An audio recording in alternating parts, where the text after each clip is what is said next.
What's going on, folks? Ted from Nerd Immersion here, and as promised, Eberron Forge of the Artificer is here in its full capacity, so let's go ahead and take a look. By the way, if you missed out on what goes on with this, it is not officially out to, the general public. It is in early access. The way early access works is if you have a Master Tier subscription on D&D Beyond, you get it today. If you have a Hero Tier subscription on D&D Beyond, you get it in a week from today, and then the general release is a week following that. Also, if your local game store perhaps is a Wizards Play Network store, they may have those books in stock right now. Also, it seems if you order them via D&D Beyond, they tend to show up a little bit early as well, just to give you an idea of how that works, how I may be talking about it, and you saying I didn't think it came out for a couple of weeks. So if you pick it up at a general store like a Walmart or a Target or a Barnes & Noble or one of those, you're going to have to wait a couple weeks. But if you're lucky enough to have a local game store, you may be able to get it as soon as you're seeing this video. So in this video, we are going to just talk about the Artificer class and all of its subclasses. There are, it says spell. I don't know if that's one literal spell. We'll make a separate video on that, but there is a literal one spell added to this book. There are dragon marks and associated feats with dragon marks. There are new bastion things. There are a variety of different monsters. There are also magic items. So we're going to cover all of those as we continue to cover all of the D&D stuff that's been out. We'll start with this one, though, because Artificer is new and hot and everybody wants to hear about it. So let's go ahead and dive into this. We're going to go through and review it entirely in its full. Then if we want to go back and do any comparisons to older versions of it, we'll go ahead and do that. If you like this kind of stuff and any of the other coverage I do here on the channel, please consider subscribing. Just that simple click for you. And hey, what a great Black Friday present for me, or a Christmas present for me, holiday gift, is you subscribing to the channel, maybe even telling a friend. All right, let's jump in. So here we are. Here it is on D&D Beyond. As you can see, we're just going to go ahead and click on Chapter 1, The Artificer. Also, you can see here with the sort of titles, it does have a sort of noir, like film noir sort of vibe in the book itself, to give you an idea. All right, D8 hit die still, Constitution, Intelligence saving throws, 2 skills from Arcana, History, Investigation, Medicine, Nature, Perception, or Sleight of Hand. Proficiency in only simple weapons. Proficiencies in Thieves' Tools, Tinker Tools, and any type of Artisan tools of your choice. Light, medium armor, and shields. Okay, we have a table here. We have plans known, magic items is column 2, cantrips is column 3, prepared spells, and then slots per level. Again, still capping out here at 5th level spells. We can see all the way at level 20, you have 6 magic items in the magic item column and 8 plans known in the plans known column. Okay, spell casting. All right. You use tools. Tinker's Tools, Thieves' Tools are another one to basically cast your spells. They work as a spellcasting focus for you. 2 cantrips. Whenever you finish a long rest, you can swap one of those. You get additional cantrips as you level up. We saw the slots are listed here. And you get a number of prepared spells. We saw that list there as well. I think it caps out at, is it 15? 15 spells. All right. You can change, whenever you finish a long rest, you can change your list of prepared spells. All right, so they true prepared caster, they can change any of their spells out on a long rest. Okay. Tinker's Magic. You know, the mending cantrip. As a magic action, while holding Tinker's Tools, you can create 1 item in an unoccupied space within 5 feet of you using the following list here. I'm not going to read through all of them, but you can see things that are of general usage to you as an adventurer, things like parchment or a crowbar. We've got rope, we've got spikes, a tinderbox, a grappling hook, etc. Okay. They last until you finish a long rest, at which point they vanish. You can use this feature a number of times equal to your intelligence modifier per long rest. So you can only have traditionally a maximum 5 if your intelligence modifier is a 20. Replicate magic item at level 2. When you gain this feature, choose 4 plans to learn from the magic item plans table, which we'll see here in a little bit. It recommends Bag of Holding, Cap of Water Breathing, Sending Stones, and Wand of the War Mage as recommended options. Whenever you gain an Artificer level, you can replace one of the plans you know with a plan for which you qualify. You learn another plan of your choice when you reach the associated levels. We saw up to a maximum of 8 plans at 20th level. Creating an item. When you finish a long rest, you can create 1 or 2 different magic items if you have Tinker tools in hand. Each item is based on one of the plans you know from this feature. If a created item requires attunement, you can attune yourself to it the instant you create it. If you decide to attune to the item later, you follow the normal process. When you reach certain artificer levels specified, the number of magic items you can create at the end of a long rest increases. Each item you create must be based on a different plan, you know. You can't have more magic items from this feature than shown in the table. Okay, we're going to get back to that in a second. If you try to exceed, the oldest item disappears. A magic item created by this feature functions as a normal magic item, except its magic isn't permanent. When you die, it vanishes after a D4 days. If you replace a plan you know with a new plan, any magic item created with the replaced plan immediately vanishes. If an item that you created with this feature is a container, such as a bag of holding, and it vanishes, its contents harmlessly appear in and around its space. You can use any wand or weapon created by this as a spellcasting focus in lieu of artisan's tools. Okay, so let's just jump ahead to level 20. You know a maximum of 8 plans, which means you have 8 of these sort of replicate magic item plans. But what's already kind of annoying is you can only make 6 items.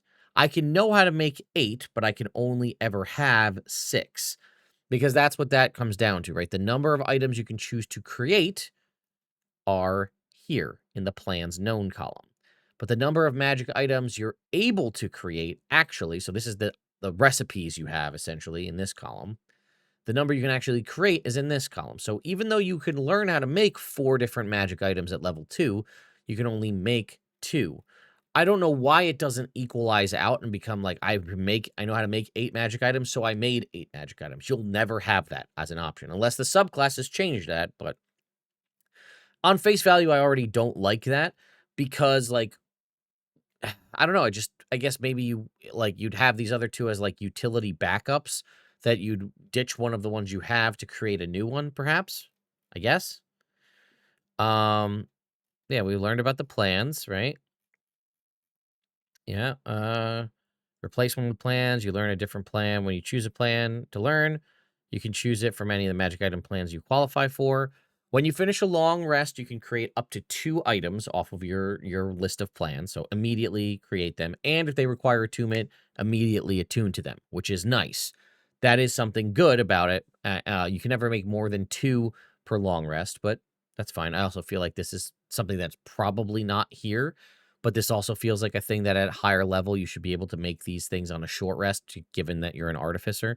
I don't think we're going to get to see that in any of the subclasses or in the base class, but that also feels like a very simple, easy upgrade, is that you can craft a magic item on your short rest, not just on a long rest, but either way.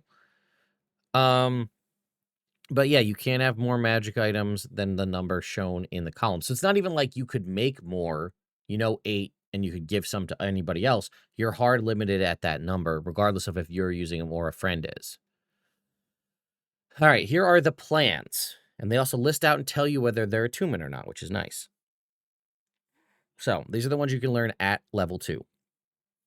Alchemy Jug, Bag of Holding, Cap of Water Breathing. A common magic item that isn't a potion of scroll or a cursed magic item.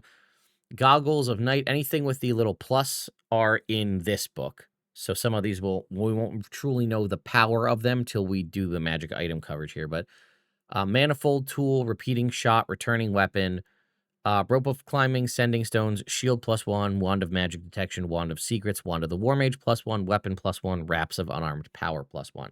Okay, so there's some good stuff here, right? That means potentially at level 2, right, you know 4 plans, so pick 4 of these, and you can create 2. So on that first long rest after you reach level 2, you could, in theory, come out of this with a +1 shield and a +1 weapon. That's not bad. That's a pretty significant boost to your AC. That's an extra 1 or potentially 3 if you weren't using a shield before. Or a +1 weapon. Again, you could give this to an ally. It's not as necessary in the world of 2024 as it was in 2014. Reminder that maybe I'll make a separate video on this just to remind folks, but we used to have a thing that was very common in 2014, which is monsters would be resistant to bludgeoning, piercing, slashing damage from non-magical weapons. That is no longer a thing in 2024. If they would be resistant to bludgeoning, piercing, slashing damage, they are resistant to bludgeoning, piercing, slashing damage. There is nothing about silvered weapons, magic weapons, any of that. That's gone. So having a magic weapon for the purposes of overcoming resistance isn't a necessity anymore. It's nice for the extra to hit and damage it does, which is something, and obviously same kind of thing with the Wand of the War Mage, or if you're a monk, or Wraps of Unarmed Power, but still. Good stuff here. Obviously, a lot of utility and things like the Bag of Holding could be huge. Goggles of Night could be really big. And then obviously we'll have to see what these items are. I'm not going to look at them right now, but I think we can pretty much figure out what a returning weapon is, right? Something where you throw it and it comes back. I'm assuming a repeating shot is like a crossbow, that lets you continue to shoot without having to use the loading property of the crossbow. All right. You can learn this option multiple times. That was this one here. But you have to choose like a different scroller potion, right? Yeah. All right. Or a different common magic item, rather. All right. Magic items at level 6+. Okay. Armor +1, which is obviously huge, right? Boots of Elven kind, because potentially, right, you might not even have enough money to get plate mail at level 6. You could now basically generate +1 plate mail for somebody, meaning you can bypass the monetary component of buying plate mail at 1,500 gold pieces by just creating one, you know? Boots of Elvenkind, Boots of the Winding Path, that's in this book. Cloak of Elvenkind, Cloak of the Manta Ray, Dazzling Weapon, also in this book. Eyes of Charming, Eyes of Minute Seeing, Gloves of Thievery, Helm of Awareness, Lantern of Revealing, Mind Sharpener, Necklace of Adaptation, Pipes of Haunting, Repulsion Shield, Ring of Swimming, Ring of Water Walking, Sentinel Shield, Spell Refueling Ring, Wand of Magic Missiles, Wand of Web, Wand of Warning. Again, a lot of very useful options in here. It obviously on the most base level, +1 armor is very good. Cloak of Elvenkind, advantage on, your stealth checks. Gloves of Thievery, huge for a rogue, just a flat-out +5 static bonus to sleight of hand as well as lockpicking. Lantern of Revealing, I feel often overlooked when there's a lot of other flashier options. Lantern of Revealing, very, very cool for dealing with invisible creatures. Sentinel Shield, advantage on initiative and perception checks, always good. And then Weapon of Warning, again, advantage on initiative for your whole party, as well as wakes everybody up if combat starts while they're sleeping. All right, level 10+, Armor of Resistance. Okay, very good option to get some resistance to a damage type. Dagger of Venom, Elven Chain, Ring of Feather Falling, Ring of Jumping, Ring of Mind Shielding, a +2 shield, a +2 Wand of the War Mage, +2 weapon, +2 Wraps of Unarmed Power. Or any uncommon or wondrous item that isn't a cursed item here. Lastly, level 14+, we get Armor +2, an Arrow Catching Shield, Flame Tongue, Ring of Free Action, Ring of Protection, Ring of the Ram, or any rare wondrous item that isn't cursed. Okay. Subclasses are at level 3. Ability score improvements is standard. Magic item Tinker here at level 6. As a bonus action, you can touch a magic item within 5 feet of yourself that you created with Replicate Magic Item that uses charges. You expend a first level spell or higher and recharge the item. The number of charges the item regains is equal to the level of the spell slot expended. Okay, that really depends on what you create. If you have some sort of wand or staff or something that allows you to cast spells via charges, or it does some big hit with that, that might be worth spending a spell slot for. Drain magic item. As a bonus action, touch a magic item within 5 feet that you created with Replicate Magic Item. Cause it to vanish, converting its magical energy into a spell slot. The spell slot is level 1 if the item is common, or level 2 if it's uncommon or rare. Once you use this feature, you can't do so again until you finish a long rest. Any spell slot you create with this feature vanishes when you finish a long rest, right? So no coffee Artificer, as it were. Kind of a bummer that uncommon or rare are only level 3. I feel like rare could probably be, level 2 rather. Feels like rare could probably be level 3, but all right. Or transmute magic item. As a magic action, you can touch one magic item within 5 feet of yourself that you created with Replicate Magic Item and transform it into a different magic item. The resulting item must be based on a magic item plan that's once per long rest.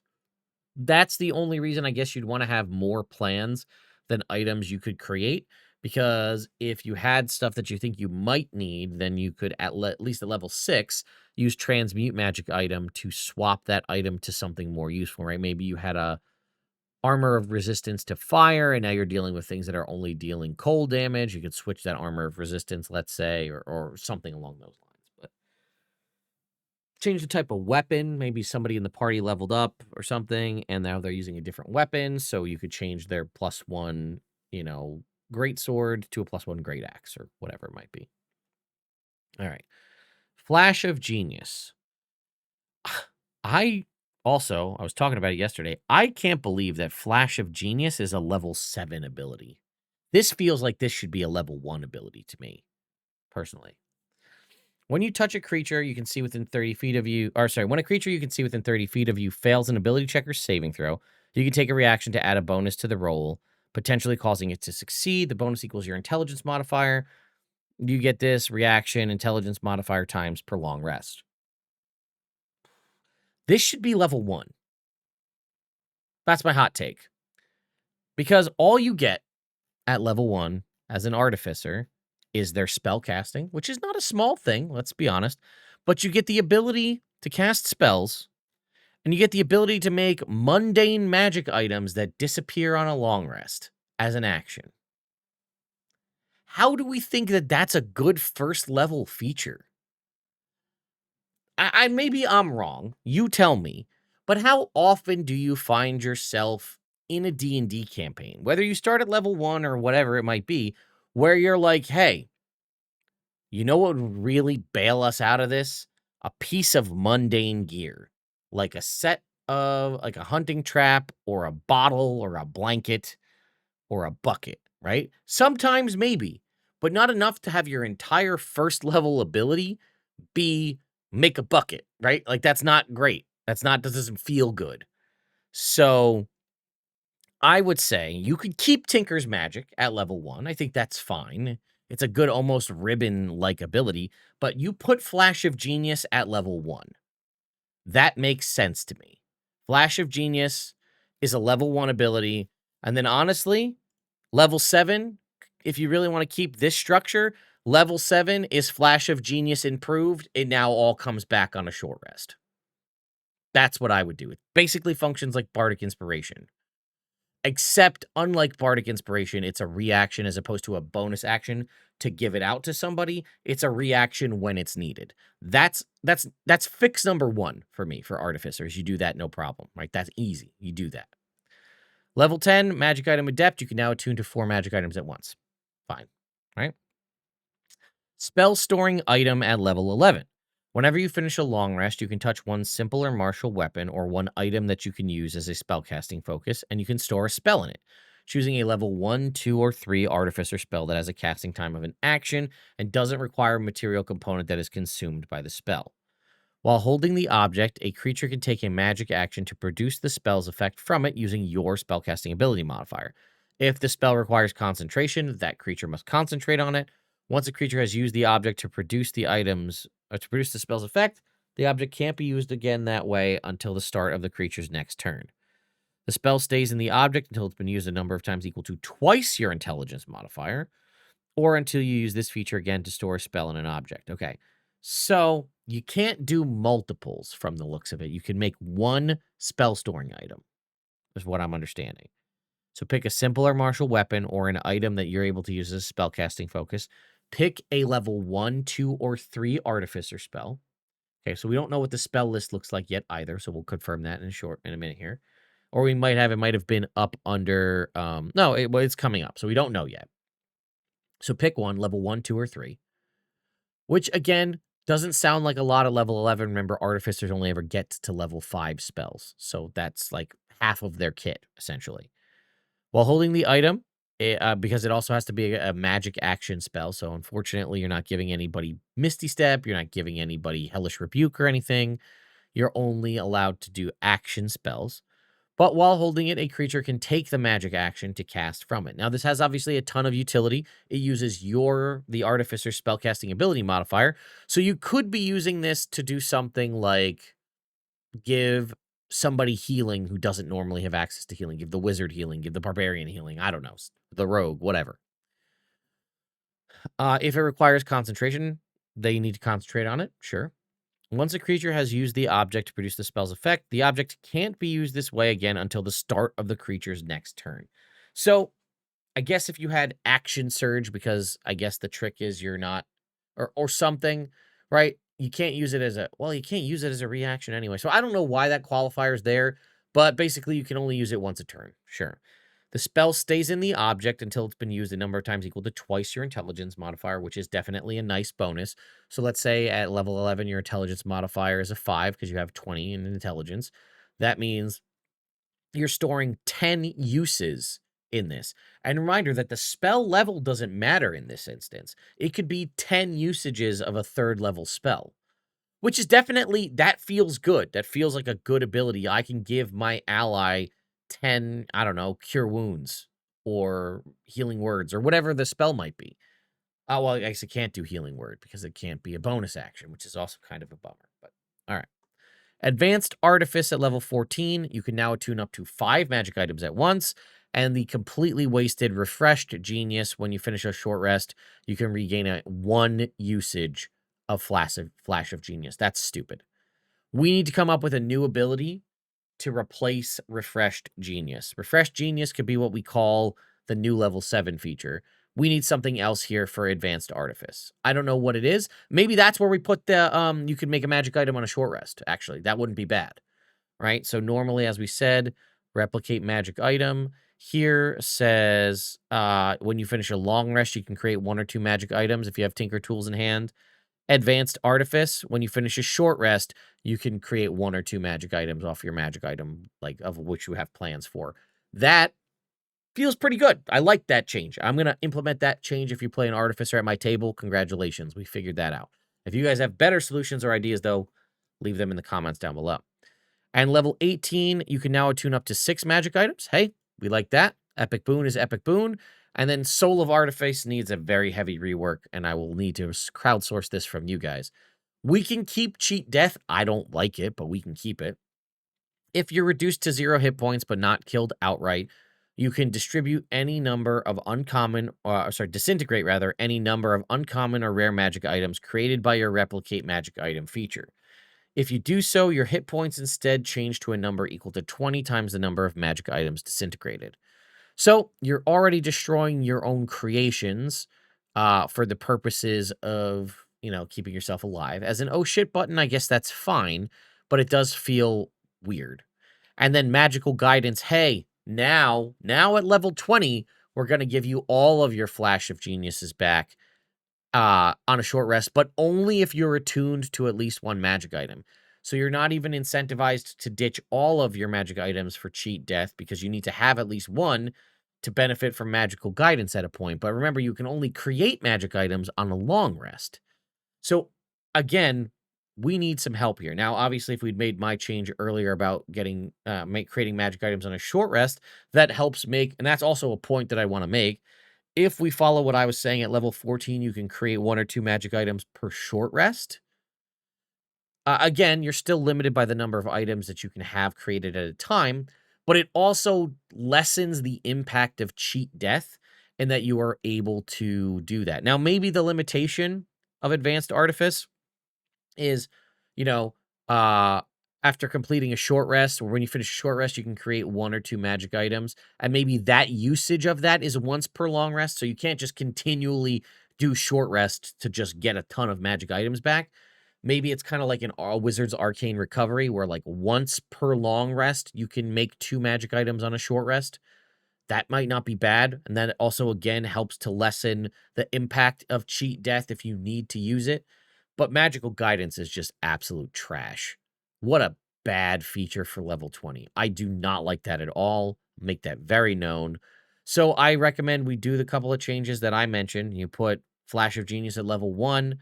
You make, you call, what did we say we were going to call it? We were going to call it Refreshed Genius at level 7, where you get it back on a short rest. And then we add in the ability to create some magic items at level 14 with Advanced Artifice, but we need a new secondary feature for Soul of Artifice here at level 20. So let me know your thoughts in the comments, please. All right, here are the spells on the spell list. Cantrips Acid Splash, Dancing Lights, Elementalism. I'm just seeing if there's anything. Guidance is obviously on here, which is good. We got a lot of elemental damage spells and Shocking Grasp and Ray of Frost.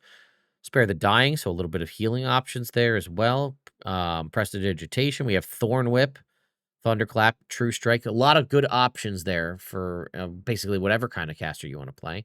All right, first level spells. Alarm, Cure Wounds, Detect Magic, Disguise Self, Expeditious Retreat, Fairy Fire, False Life, Featherfall, and so on. So we do have healing in the form of Cure Wounds. We do not have healing in the form of Healing Word, but we do have options. So we could put Cure Wounds in our spell storing item. Identify, Jump, Sanctuary, good options here. Level 2, reminder that they also cast ritual spells, as anybody can.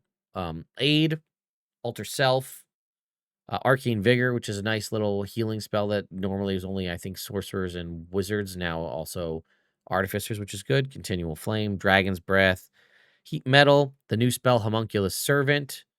Got Invisibility here, Rope Trick, Spider Climb. Okay, so there's some good, Magic Weapon, Magic Mouth, Levitate. We got Lesser Restoration. So we have some good utility options here in level 2.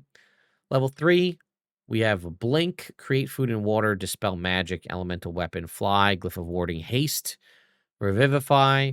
So, hey, I mean, we could put 10 usages of Haste, I believe, in the magic item, the spell storing item. 10 Dispel Magics wouldn't be bad either. And again, that may be tweaked based on the subclass spells. Level 4, Arcane Eye, Fabricate, Freedom of Movement, Mordenkainen's Faithful Hound, and Private Sanctum, Odaluk's Brazilian Sphere, Stone Shape, Stone Skin, Summon Construct. Good set of spells. And then Animate Object, Bigby's Hand, Circle of Power, Creation, Greater Restoration, Wall of Stone. Okay, not a bad set of spells. Could use a little bit more, but I think the subclasses are going to give us that. So first up here is the Alchemist. Let's see how we landed on the Alchemist. All right, Tools of the Trade at level 3.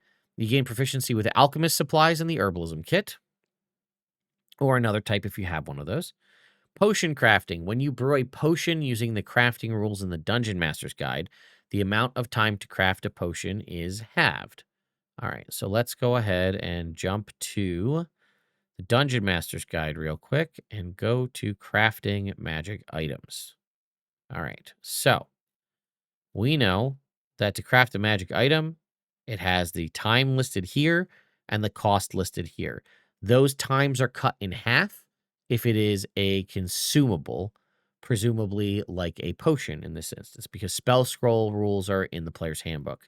So if I wanted to craft a greater healing potion, which is uncommon, it would take me traditionally 5 days and 100 gold pieces as anybody else who could do so. As an artificer, alchemist specifically, that is halved yet again. So as an alchemist artificer, I could craft a greater healing potion in 2.5 days for 50 gold. Okay, that does feel impactful now that we have a little more knowledge about how crafting rules work, so that feels pretty good. All right, here are our spells. Healing Word. Okay, so they do get Healing Word. Ray of Sickness, Flaming Sphere, Melf's Acid Arrow, Gaseous Form, Mass Healing Word, Death Ward, Vitriolic Sphere, Cloud Kill, and Raise Dead. Okay, that is a very solid set of spells. We have a lot of utility in the healing department in Healing Word and Mass Healing Word, also in Raise Dead, but also a little bit of damage and crowd control in the form of Melf's Acid Arrow, Ray of Sickness, Death Ward, also good for defense, Cloud Kill, Vitriolic Sphere. Good stuff. All right.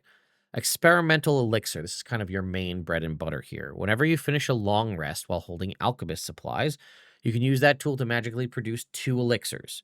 For each elixir, well, here we go. Roll on the experimental elixir table for the elixir's effect, which is triggered when someone drinks the elixir. The elixir appears in a vial. The vial vanishes when the elixir is drunk or poured out. If any elixir remains when you finish a long rest, it and the vial comes in is vanish. Drinking an elixir. As a bonus action, a creature can drink or administer it to someone within 5 feet. Creating additional elixirs. As magic action while holding alchemist supplies, you can expend 1 spell slot to create another elixir. When you do so, you choose its effect. Oh, okay. All right. There's something to that then. Okay. When you create it using a spell slot, you choose it rather than rolling. Okay, we like that. We like having the option to choose. When you reach certain artificer levels, you can create an additional elixir at the end of each long rest, a total of 3 at level 4, 4 at level 9, and 5 at level 15. Okay. Let's see. Yeah, all right. So here are our elixirs. We only have a D6 table. One is a healing potion. Heals for 2d8 plus your intelligence modifier. It also goes up in healing as you level up. It goes up to 3d8 at level 9 and 4d8 at level 15. Swiftness gives you 10-foot movement speed for an hour, 15 feet at level 9, 20 feet at level 15. Resilience is a +1 to AC for 10 minutes. The duration increases to 1 hour at level 9 and 8 hours at level 15. Boldness is the drinker can add a D4, can roll a D4 and add the number rolled to every attack and saving throw. It makes essentially for the next minute, essentially a bless spell. This goes out to 10 minutes at level 9 and an hour at level 15. Flight is 10 feet, fly speed of 10 feet for 10 minutes. Then it goes out to the fly speed increases to 20 feet at level 9 and 30 feet at level 15. And then if you roll a 6, you determine by choosing. Okay, so we have multiple options for choice. If we roll a 6 on the D6, we get to choose. We start off with 2 at the end of every long rest. We can spend spell slots to pick one off there guaranteed.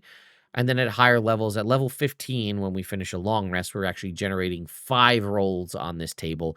At any time we roll a 6, we can go ahead and use that. Also, at lower levels, a first level spell is effectively the same as a first level cure wounds is the exact same as a healing elixir, right? Same exact, for a first level spell slot, 2d8 plus your intelligence modifier. So it actually may be more, if you're only going to be using those first level spell slots for casting cure wounds, it's actually more beneficial for you to turn all of your first level spell slots into healing elixirs because you can administer them or drink them yourself as a bonus action. So you're effectively getting a cure wounds spell as a bonus action. For using a spell slot. But then again, at higher levels, it can be healing for more. And again, it's expending one spell slot. It doesn't designate what level of spell. So this is a great usage for your lower level spell slots when you get to higher levels. So you'll be able to actually get essentially at level 15, you'd be able to get the benefit of a second level cure wounds as a bonus action for the expenditure of a first level spell slot. So things to consider.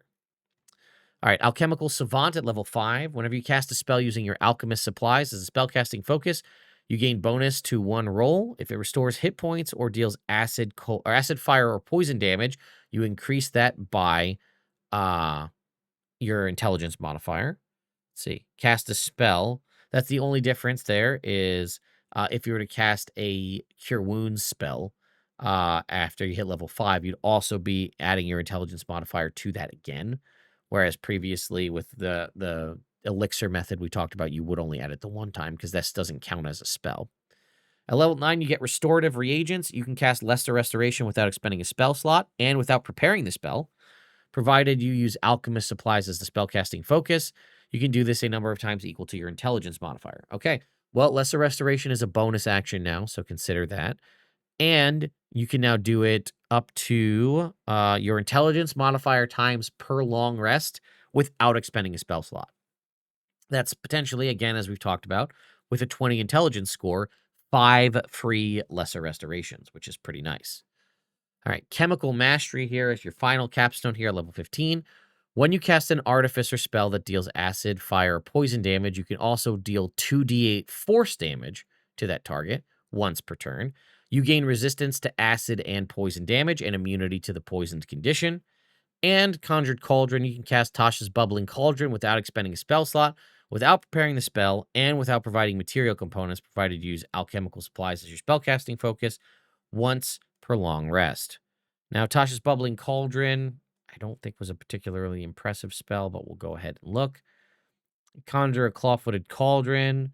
The liquid in the cauldron duplicates the properties of a common or uncommon potion of your choice. As a bonus action, you or an ally can reach into the cauldron to withdraw one potion of that kind. It is contained in a vial that disappears when the potion is consumed. Cauldron can produce a number of these potions equal to your spellcasting ability modifier, potentially 5 at this point. When the last of these potions is withdrawn from the cauldron disappears and the spell ends. Potions obtained from the cauldron that aren't consumed when potions obtained from the cauldron that aren't consumed disappear when you cast the spell again. Okay, so it doesn't look like there's a time frame on the potions created from this. It looks like they exist until they are consumed. So that is just a potential way for you to make a bunch of potions, which is, I guess, fitting for an alchemist. Honestly, not that bad. One of the biggest issues a lot of people had with the Alchemist was the randomness of the rolling. Well, the fact that you'll have multiple options, the fact that the table's relatively short and 6 on the D6 table is you get to pick, or the fact that you can spend spell slots to just guarantee your choice. I like that. And especially some of the stuff we talked about, like the fact that you could get essentially Cure Wounds level healing, or even improved levels of Cure Wounds healing for a bonus action for just spending a first level slot to guarantee it. Freebie usage of lesser restoration, as well as damage and healing bonuses. And then again, a little bit of extra damage and inherent damage resistance. Solid. All right, we are moving on to the Armorer. You have proficiency in heavy armor, proficiency in smith's tools, and when you craft magical or non-magical armor, the amount of time required to craft one is halved. Again, if we were to go and look at I think that's in the player's handbook is the crafting rules. Well, I guess if we were to look at non-magical armor, rather, you're going to see stuff here. So it says, if a magic item incorporates an item that has a purchase cost, such as a weapon or suit of armor, you must also pay the entire cost. For example, to make +1 plate armor, you must pay 3,500 gold pieces or pay 2,000 gold pieces and craft the armor. Well, again, you're going to be cutting that time and the cost in half. Or is it just the amount of time? The amount of time to craft it is halved. Okay, let me just check. Were we wrong about that before? Oh, my mistake about the potions. It's just the time. You're not actually saving on the cost. You're just saving on the time, which I guess does make some sense. All right, then the Armorer spells. You're going to get Magic Missile, Thunder Wave, Mirror Image, Shatter, Hypnotic Pattern, Lightning Bolt, Fire Shield, Greater Invisibility, Pass Wall, and Wall of Force. Again, very kind of Iron Man armor themed spells where we're shooting out beams, we're creating force fields, shooting off missiles. Feel like that makes sense to me. And again, remember that some of these can be stored in items like Magic Missile or Fire Shield, or not Fire Shield, Lightning Bolt, things like that. Okay, Arcane Armor. As a magic action, while you have Smith's tools in hand, you can turn a suit of armor you're wearing into arcane armor.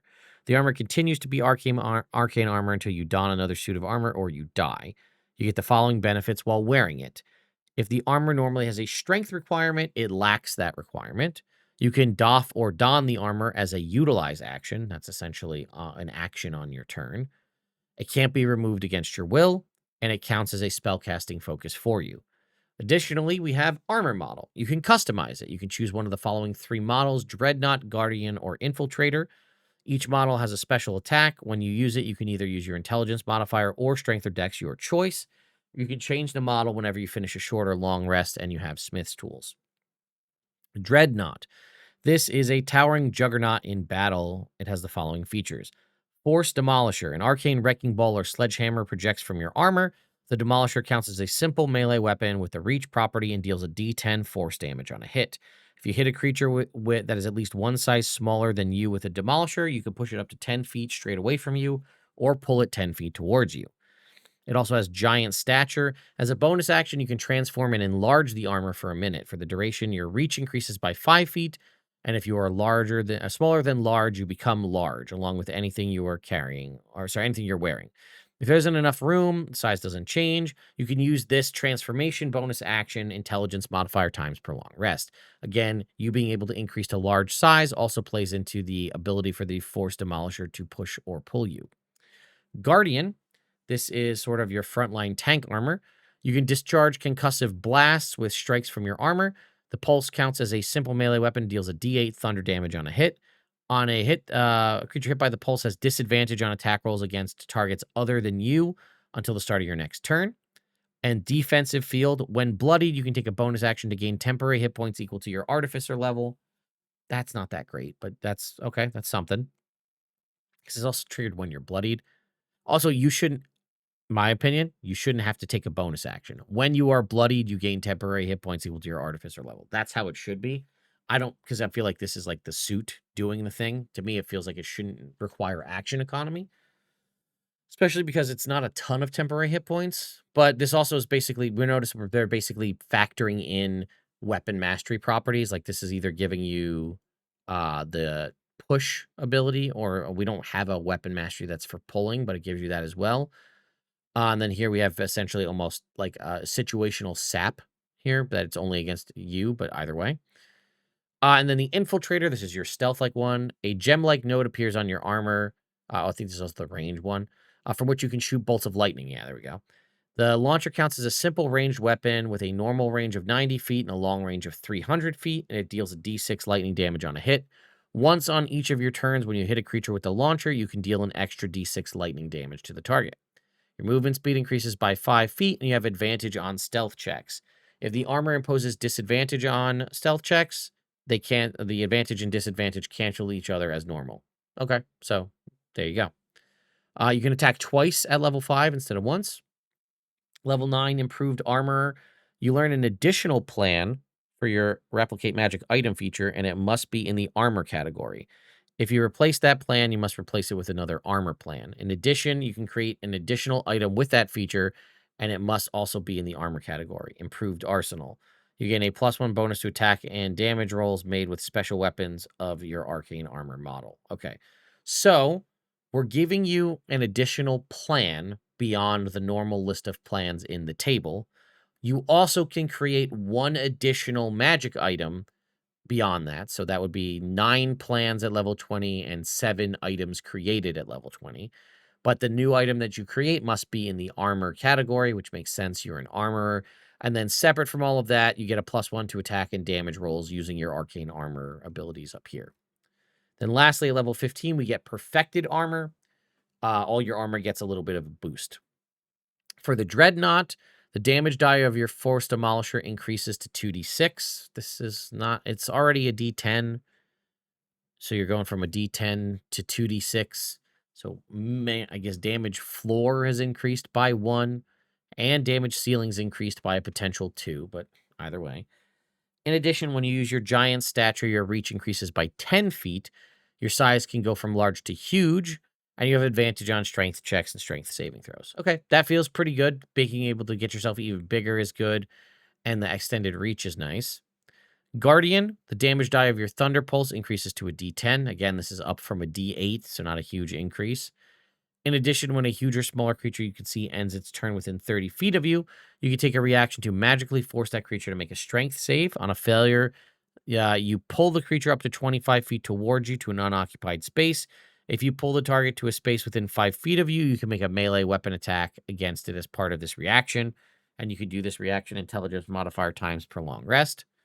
So we get a pull, and then a potential reactionary attack. And for the Infiltrator, your lightning launcher goes up to 2d6. Now, that's a jump.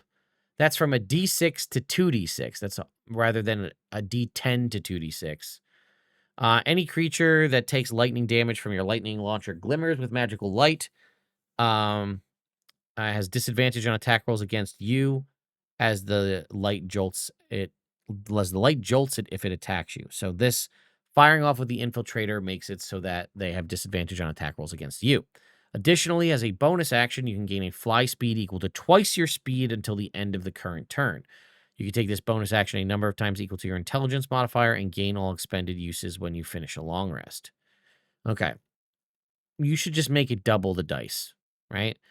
If the Infiltrator goes from a d6 to 2d6, the Guardian should go from a d8 to 2d8, and the Dreadnought should go from a d10 to 2d10. I feel like that's a simple change. That's the simplest of change that I would make to this. All right, we have the Artillerist here.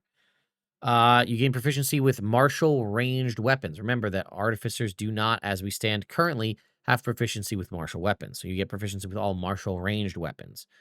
You gain proficiency with woodcarver's tools, and when you craft a magic wand, the amount of time required is halved.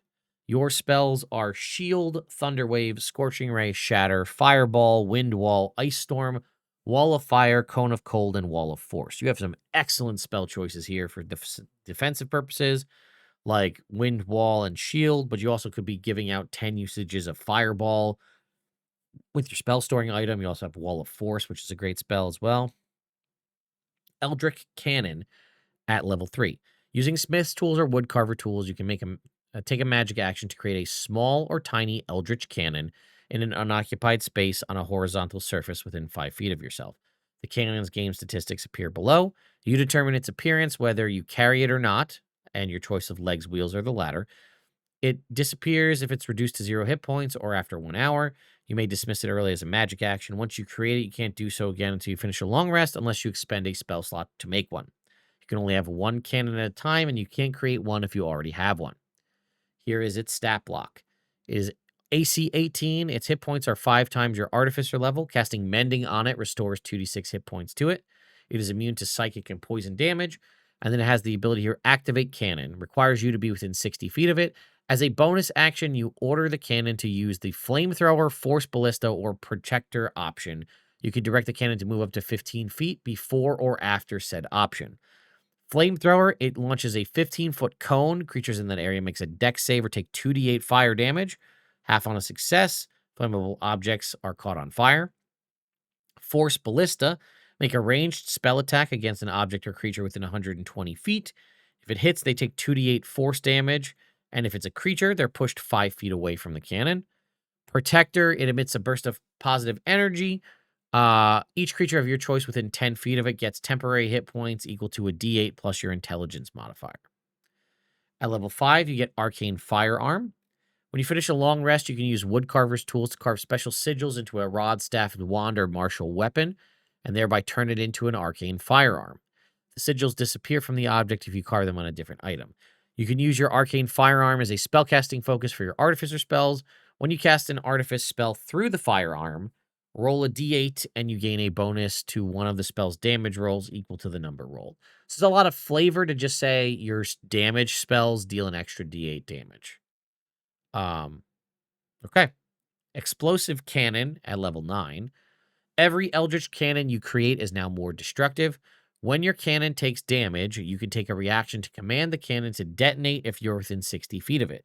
Doing so destroys the cannon and forces each creature within 20 feet of it to make a dex save against your spell save DC, or take 3d10 force damage or half on a success. Also, the cannon's damage rolls and number of temporary hit points granted by Protector increase by a d8. So that means the Flamethrower is doing 3d8 fire damage, the Force Ballista is doing 3d8 force damage, or the Protector is generating 2d8 plus your intelligence modifier in temporary hit points. And lastly, we have Fortified Position. You can now have 2 cannons at the same time, and you can create the 2 with the same magic action. If you expend a spell slot to create the first cannon, you must expend another spell slot to create the second if you need to make more. You can activate them both with the same bonus action, ordering them to use the same activation option or different ones. You can't create a third cannon while you have 2, and you and your allies have half cover while within 10 feet of your cannon.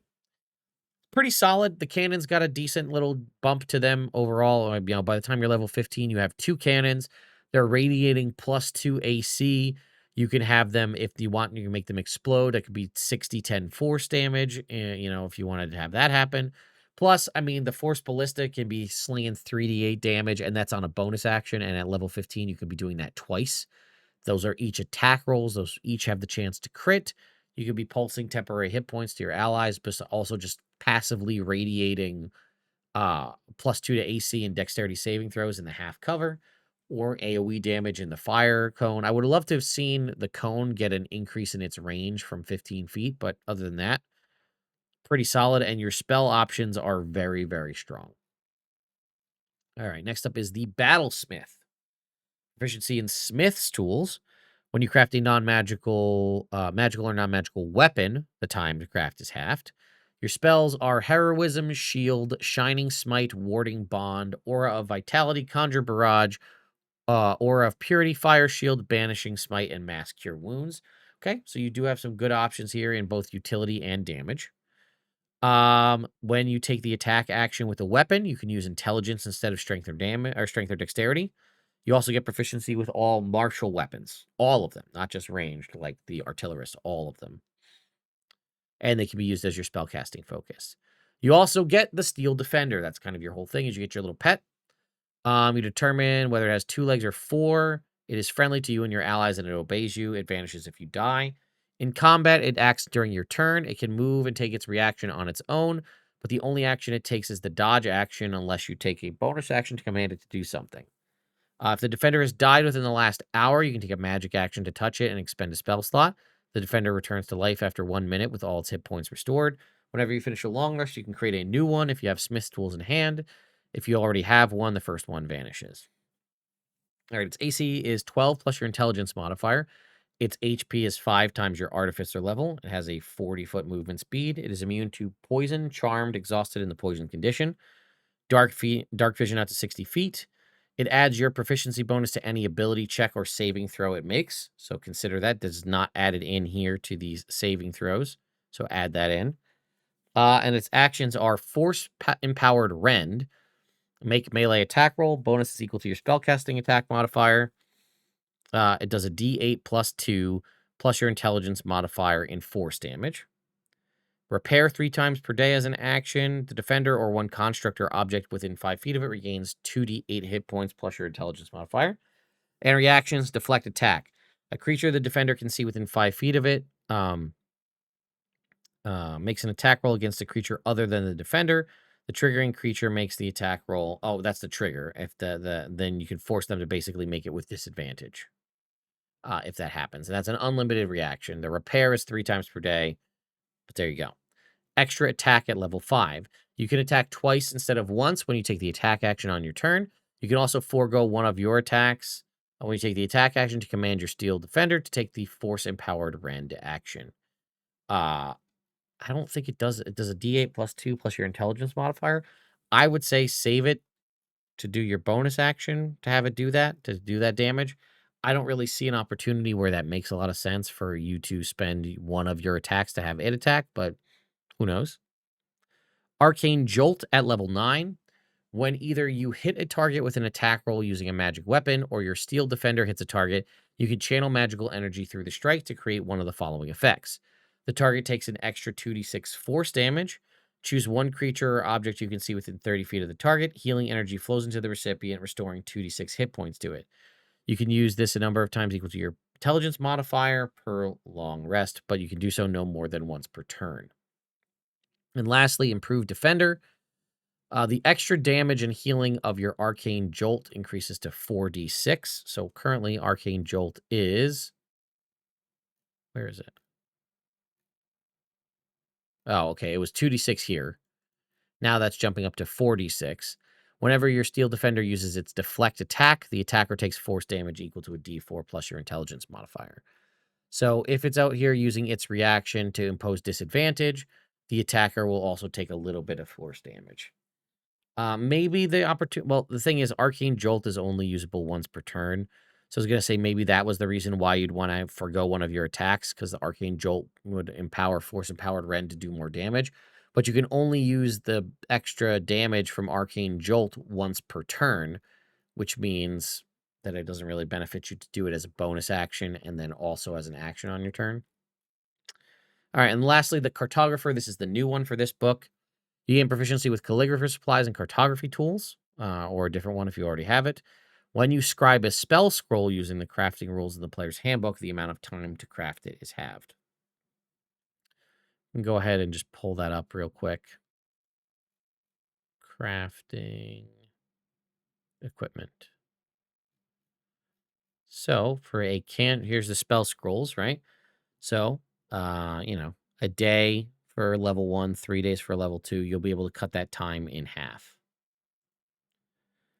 Cartographer spells. Fairy, Fire, Guiding Bolt, Healing Words. They get an extra one at level 3. Locate Object, Mind Spike, Call Lightning, Clairvoyance, Banishment, Locate Creatures, Scrying, Teleportation Circle. A lot of these make sense with sort of the vibe of a Cartographer. I would have loved to have seen Leomund's tiny hut in there if you're going to be traveling around making maps. Having a protected place to sleep feels like a good idea, but either way. Adventurer's Atlas is your other feature here at level 3.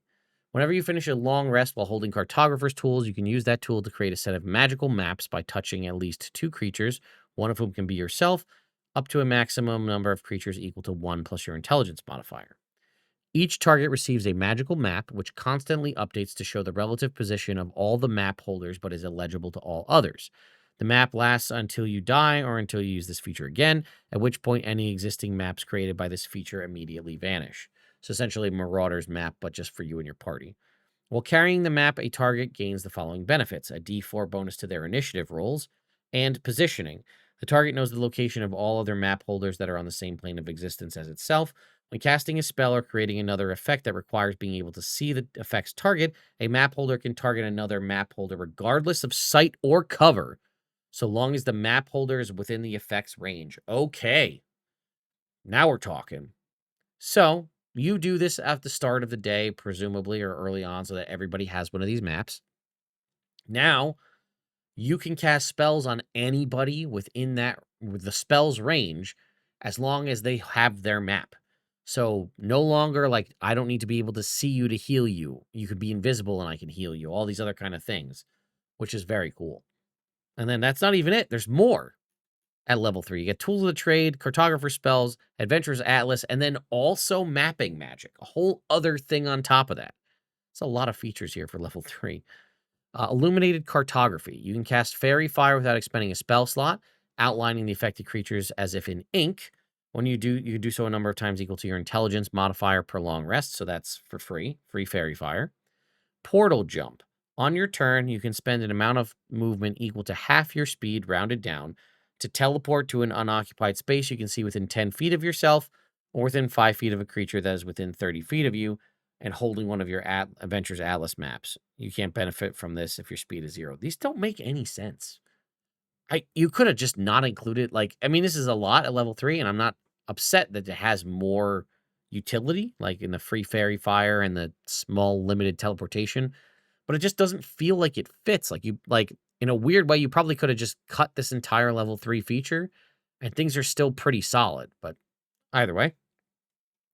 Level 5, you get Guided Precision. Once per turn, when you cast a spell from your Cartographer's spell list or hit a creature affected by your Fairy Fire with an attack roll, you can add your intelligence modifier to 1 damage roll of the spell attack. Okay, a little bit of extra damage. In addition, taking damage can't make you lose concentration on Fairy Fire. Well, you're definitely going to be casting Fairy Fire a lot, especially since you have a bunch that are free usage and concentration can't be broken by damage. Level 9, Ingenious Movement. When you use your Flash of Genius, you or a willing creature of your choice that can see, that you can see within 30 feet of you can teleport up to 30 feet to an unoccupied space. You can see as part of the same reaction. This doesn't change at all with the proposed base, Flash of Genius changes. That doesn't really impact things here one way or another. And lastly, Superior Atlas at level 15. When a map holder would be reduced to 0 hit points but not killed outright, that creature can destroy its map. The creature's hit point instead change to a number equal to twice your Artificer level, and the creature is teleported to an unoccupied space within 5 feet of you or another map holder of its choice. Okay. An Inerring Path. If you are one of the map holders, rather, for the Adventurer's Atlas, you can cast the Find the Path spell without expending a spell slot, without preparing the spell, and without needing spell components. Once you do this, you can't do so again until you finish the long rest. Again, Find the Path is basically the DM guides you exactly where they need you to go as part of the story. So, yeah, essentially it basically gives you the magical breadcrumb trail based on what you're asking. So, Cartographer, got a decent amount of spells, right? You know, they're not terribly overpowered. But I really like this whole be able to cast spells on people regardless of where they're at. And then again, obviously all the extra stuff here. We got the extra free Fairy Fire, the um, you know, movement speed, teleportation. We've got bonuses to Fairy Fire. We've got Flash of Genius adjustments, and then again, the Superior Atlas stuff is very thematic for level 15. So that was a long one. Sorry about that, folks. But Here we are. This is the Artificer, an hour-long video covering the entirety of the Artificer and all of its subclasses here in Eberron Forge of the Artificer. So, what are your thoughts and opinions? I'd love to hear about them in the comments down below. That being said, the subclasses are pretty strong. This is in a weird way where I feel like the subclasses are almost stronger than the base class. Maybe I'm alone in that thought, but I do feel like these subclasses are good subclasses. I do feel like they fixed some of the issues that people had, and maybe I'll be honest, I'm hitting this first glance with you guys in this video. I don't know if I'm missing something. Please let me know in the comments. Maybe we'll have to make a follow-up video as we continue to cover things. But yeah, the subclasses seem good and strong. The base class seems kind of weak. I think those couple of adjustments that we talked about are almost necessary. Moving Flash of Genius up, kind of tweaking that, and then again coming up with a new level 20 feature. I saw some comments yesterday that are like, I don't really care about the level 20 feature. It's more hypothetical than anything. And I don't disagree with what you're saying, but that doesn't mean we shouldn't still balance it properly. So let me know your thoughts and opinions in the comments down below, and stay tuned for more coverage. We're either going to be bouncing back to the Forgotten Realms stuff we haven't finished, or continuing on with what's here in Forge of the Artificer. And then if I don't see you beforehand, or you're watching this on Thanksgiving, which I guess I'm thankful for you watching this on Thanksgiving, if you celebrate, happy Thanksgiving. So see you all next time.